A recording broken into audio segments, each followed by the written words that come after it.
আসসালামু আলাইকুম। আশা করি সবাই ভালো আছেন। আলহামদুলিল্লাহ আমিও ভালো আছি। তো আজকে এই যে আমি চিংড়ি মাছ আনছি আর সাথে গরুর গোশ আছে, কিন্তু আমি এই চিংড়ি মাছটা আগে পরিষ্কার করে নিচ্ছি। আর এই যে কি রান্না করব সব গুছায় রাখছি। আর চিংড়ি মাছ যখন পরিষ্কার করে ফেলতেছিলাম, সে পাশাপাশি প্রেশার কুকারে আমি গরুর গোশ চড়াই দিছিলাম সিটি মারার জন্য। তো আমি সিটি করে নিছি, কেন লাউ দিয়ে আমি গরুর গোশ রান্না করব। তো লাউটা নরম হয়, এই জন্য আগের থেকে গরুর গোশটা সুন্দর করে আমি করে নিছি। আর এই যে সব গুছানো তো আছেই আমার। তো আমি আগে চিংড়িটা তেলে ভাইজে নেব, তারপরে আমি চিংড়ি মাছ রান্না করব। তো চিংড়ি মাছটা সুন্দর করে তেলে ভাইজে নিলে একটা ঘিরানো হবে আর ভালোও লাগবে। আমি হালকা পরিমাণে একটু হলুদ দিয়ে দিছি।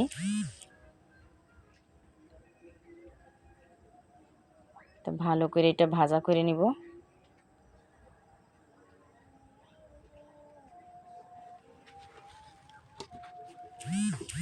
আমার চিংড়ি ভাজা হয়ে গেছে।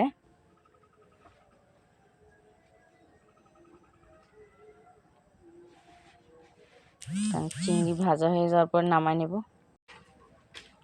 তা আমি এবার চিংড়ি মাছটা ভুনা চড়াই দিব এই কড়ইতেই। আমি তেজপাতা দিয়ে দেবো, পেঁয়াজও দিয়ে দেবো।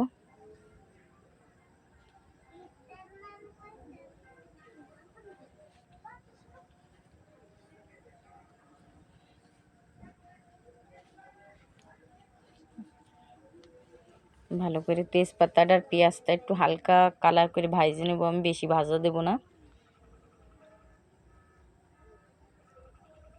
আর আমি আজকে চিংড়ি মাছের ধনিয়াও দিব, শুকনা ধনিয়াও দিব আর কাঁচা ধনিয়াও দেবো, যেমন ধনিয়া পাতা। তো আমার মশলা বাটা রয়েছে, জিরা গরম মশলা সব বাইটে আমি সুন্দর করে রেখে দিয়েছি বাটিতে। তো সেই মশলাটা এই যে আমি দিয়ে দিচ্ছি। শুকনা ঝাল বাটা, আদা রসুন পেঁয়াজ জিরা গরম মশলা সব সুন্দর করে বাটা রয়েছে।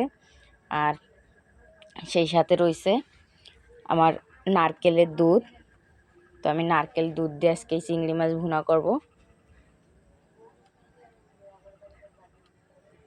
হলুদ লবণ দিয়ে দিব আমি এখন মশলাতে।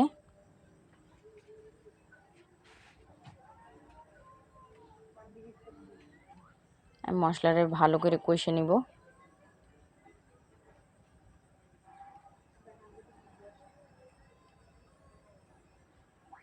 তো আমার মশলাটা ভালো করে কষার জন্য একটু পানি দিয়ে দিছি।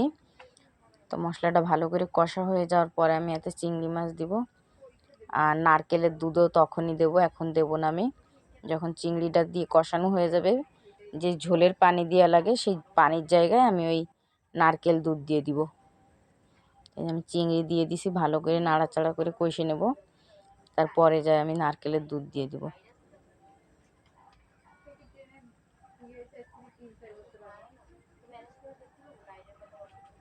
সাথে আমি নারকেলও মিহি করে পাটায় বাইটে দিছি, জানি ঝোলটা একদম ঘন ঘন হয়।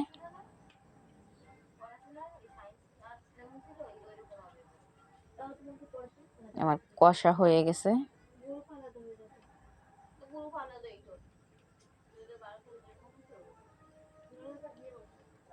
নারকেল যতই বাটা হোক না কেন মিহি হয় না, একটা ছাবা ভাব থাকে, কিন্তু তরকারিটা ঘন হয়, ভালো লাগে, টকবগা হচ্ছে আমার। আর আমি ধনিয়া পাতা বেশি করে দিয়ে দিচ্ছি এতে। আমি শুকনা ধনিয়াও বাইটে দিছি, তারপরও কাঁচা ধনিয়া দিয়ে দিছি। তো আমার চিংড়ি মাছটা হয়ে যাবে, তারপর আমি লাউ দিয়ে গরুর গোশ চড়াই দিব। অনেকে হয়তো জানেন না, কিন্তু লাউ দিয়ে গরুর গোশটা অনেক মজা লাগে, আপনারা রান্না করে খাই দেখতে পারেন। আর রুটি দিয়ে যদি খান আরও বেশি ভালো লাগবে। তা আমার কাছে শীতকালে লাউ ভালো লাগে, আর লাউ দিয়ে আমি বিভিন্ন রকমের রান্না করি। আমি অন্য অন্য রেসিপিও লাউ দিয়ে করে আপনাদের দেখাবো। আর যদি আপনারা অন্য কোনো রেসিপি আমারে জানান যে এই রেসিপি আমি দেখতে চাই, তা আমি অবশ্যই আপনাদেরকে দেখানোর চেষ্টা করব। আর আমার ভিডিওগুলি বেশি বেশি করে দেখে আপনারা শেয়ার করে দেবেন। যারা এখনও সাবস্ক্রাইব করেননি সাবস্ক্রাইব করে দিবেন, লাইক করে দেবেন, আর ভিডিওগুলো সম্পূর্ণ দেখবেন। তা আমি এই যে তরকারিটা চড়াবো লাউ।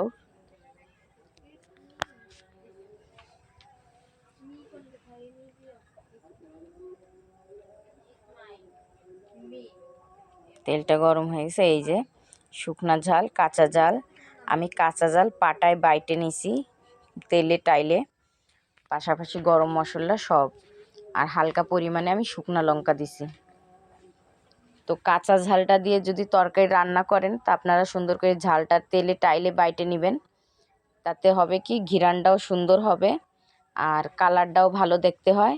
আর বিচি, যে কাঁচা ঝালের যে বিচি তরকারি রান্না করার পরে সেই বিচিটা দেখা যাবে না, ভালো দেখা যাবে। তা আমি এই জন্য কাঁচা ঝালের তরকারি রান্না করলে আমি সবসময় ঝালটা ভালো করে টাইলে নিই তেলে, তারপরে পাটায় পিষে নিই। মশলাটা ভালো করে কষে নেব, কেন লাউ তরকারি নরম, এই জন্য আমি যখন চিংড়ি বাছতেছিলাম প্রেশার কুকারে ভালো করে সিদ্ধ করে নিছি।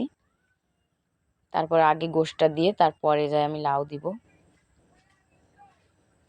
আর মশলাটা কিন্তু প্রায় কষানো হয়ে আসছে।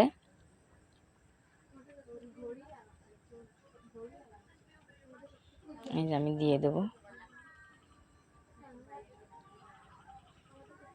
কেন লাউ তরকারিটা নরম এই জন্য আগের থেকে সিদ্ধ করে নিছি।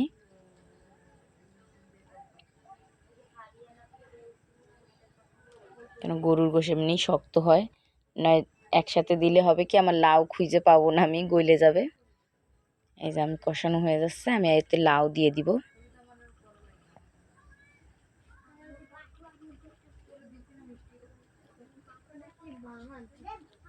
আমাদের গাছেরই লাউ।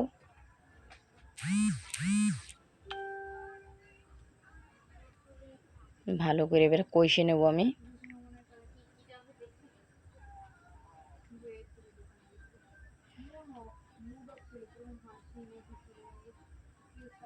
ভালো করে কষার পরে যায় যখন আমি দেখবো হয়ে গেছে, নরম হয়ে গেছে হালকা পরিমাণে, তখন পানি দিয়ে দিব আমি, কিন্তু এখন একটু ঢাইকে দিব।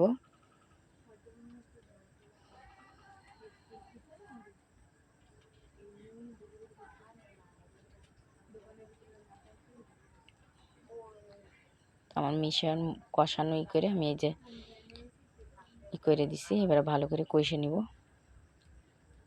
এই যে হালকা পরিমাণে আমি দিয়ে দেবো এতে পানি, কেন আমার লাউ সিদ্ধ হয়ে আসছে।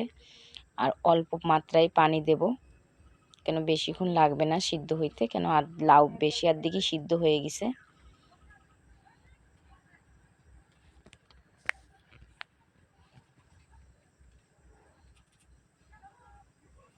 কেন আমরা রুটি দিয়ে খাবো, এই জন্য হালকা পরিমাণে একটু ঝোল রাখবো এতে। আমার দেওয়া হয়ে গেছে পানি, আমি এতে অল্প একটু পানি দিয়ে তারপর করে নিছি, কেন এর চেয়ে বেশি পানি কিন্তু দেওয়া যাবে না। এই যে আমার তরকারি কিন্তু প্রায় হয়ে আসছে, কিছুক্ষণ পরে আমি তরকারিটা নামাই নিব।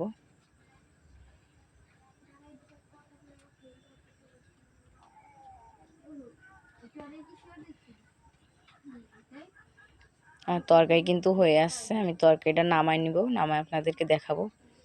আশা করি ভিডিওটি আপনাদের কাছে ভালো লাগবে।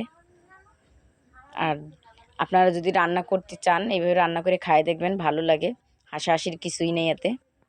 অনেকে দেখে হয়তো হাসাহাসি করতে পারেন যে কেমন লাগবে, কীরকম রান্না করছে, কিন্তু এই লাউ দিয়ে গরুর গোশ খুবই মজা লাগে।